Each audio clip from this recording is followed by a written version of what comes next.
you handle snitches here in Chicago? Because in New York, we bury them.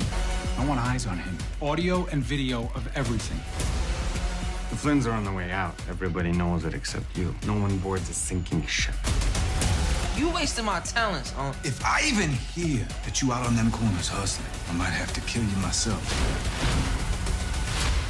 Don't test your Uncle Tom. What's happening, Power fans? Your boy Lamont Tyson back in the building to give you a Power Book 4 Force Season 2 Episode 4 trailer. Really liking this season compared to the first one. And this is kind of the Tommy we expected to see. He's got more of that Tommy from the original Ghost presence. Couple of clues we can break down in this trailer, and we're going to do it right now. Please subscribe to the channel. Give me a like. You can do super chat comments here. Download the podcast. Be sure to follow me on TikTok. What you're seeing is my channel layout. Check out some of the stuff I've done in the past. Let's jump into it. First thing we see, Tommy walking through the park with make way for the big girl behind him, eating some popcorn. You know, nothing too simple. And then we get into the complexity. Tommy meeting up with Diamond, and he asked Diamond, hey man, how y'all handle snitches in Chicago? Because you know how we handle them bitches in New York. Snitches get stitches. Now, this would allude to the fact that probably someone is dropping information about the organization from within the organization. The only question I have for you guys is, who is it? We know it's not Diamond, even though I think Diamond want to get out the game. We 100% know it's not him. So who is the mole on the inside? Post your comments.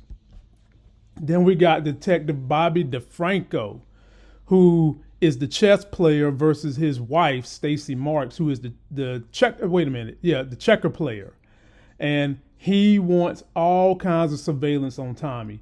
My man wants audio, video. He wants medical records. Hell, he probably want to give Tommy an enema. He wants to know each and every place this man goes.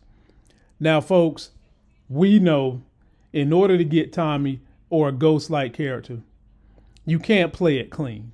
So are we going to see DeFranco take more of a Cooper Saxe stance and start doing dirty, illegal tactics to get Tommy? How else is he going to get him? How else is he going to? We know this man know the streets. You've seen how he gave some money to get some information. That's not legal. You ain't supposed to do that as a cop. So how much further will he go? And we know that his wife, Stacy, who came all the way from the show The Chi to play up here, is running for the mayor. And we know that oftentimes people have to get corrupt and dirty.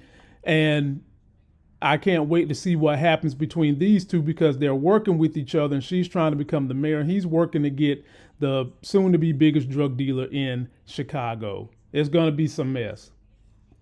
And then we see Tommy putting his hoodie on as DeFranco talks about, I need somebody to get him, and put the audio and all that stuff on him. They better not send big girl out there that took forever to get fingerprints off his door, or Tommy going to automatically see it coming. And then we see Walter Flynn, who I'm surprised he ain't cracked up and started doing hardcore drugs, because he's in a world of hurt. His son done screwed him over. So y'all know Dublin and Boyle is coming for that ass to boil him up. And then look what we have here. Old girl who pee in her drawers and don't wipe, Claudia, talking to Mucinet's Merkovich. And he's basically telling her the Flynns are on their way out. It's a sinking ship. So what the hell is Claudia doing here smiling at him? She trying to make some kind of deal with Merkovich? Is she trying to organize a coup? I don't know how the hell she's doing that. She ain't got no money. Daddy done cut off all her ends. She can't get her hands on anything that's supposed to be left of them in Dublin. Maybe she's going to try to do some kind of covert mission where she's going to fuck the brains out of Brandon Doyle, and double cross him with Merkovich somehow, some way. That's the only way I can see this happening. Or maybe she's going to team up with her brother while the brother's destroying the daddy from within. She might try to do something from without and screw Doyle. So post your comments and let me know how that's going to work out. And then we see JP smiling. And then we see D-Mac having a conversation with Tommy. And he's telling Tommy, look, man, you wasted my talent, Unc.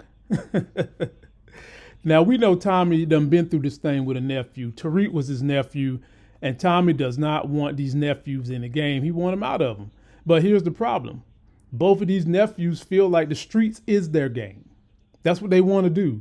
And sometimes, no matter how much you want the best from someone, what's that old cliche? You can lead a horse to water, but you can't make him drink.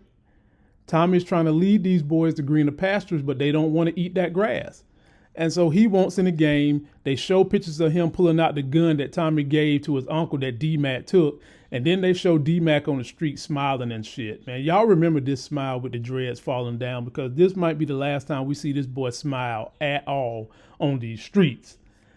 We see Tommy looking in the mirror, and most characters on Power have had this self-reflection moment of looking in the mirror when they got some diabolical plots and plans going on, and this is no different from Tommy.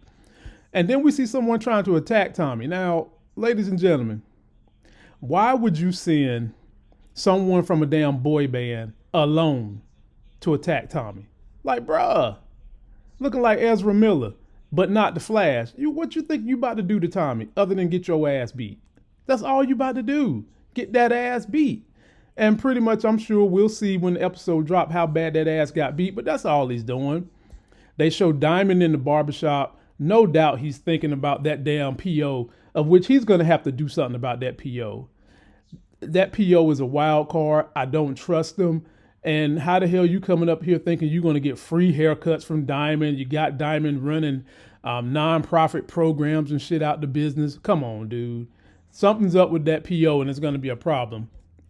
Then they end this trailer with Tommy pulling out the gun. This is the location where he met Diamond initially to confront him about snitches. And they finish with Tommy looking at D-Mac, basically saying, bruh, if I catch you on these corners, I might have to kill you myself. Don't test your uncle. You don't want to do that. Will we ever see Tommy kill a nephew? He didn't kill Tariq. I don't think he's going to kill D-Mac.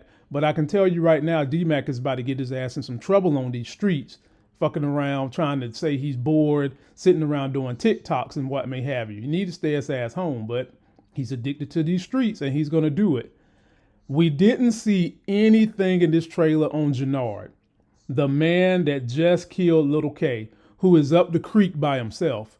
Now, my only complaint about Jenard is this is a character who they basically said ran CBI, ladies and gentlemen, for 15 years without a problem. And now that his brother is out, things is getting turned up in these Chicago streets. This boy's character is going all over the place. I mean, like he couldn't run. It's almost like he couldn't run a drug game if we was playing Monopoly. He couldn't run a Monopoly drug team. So you mean to tell me after 15 years of being the leader for CBI doing well, all of a sudden you done lost all that? I think that what they're going to do is give his character an injection real soon, because you don't waste all that on a character like Jenard for him to fall out like this. So post me all your comments on what you think. That's going to do it for this video. Don't forget to like the video, comment, subscribe, get that life game. Follow me on Instagram, Twitter, the TikTok. Download the podcast.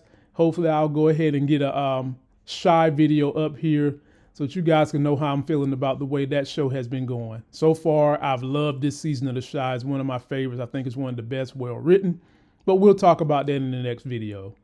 Till that next sexy as hell video, I'll see you.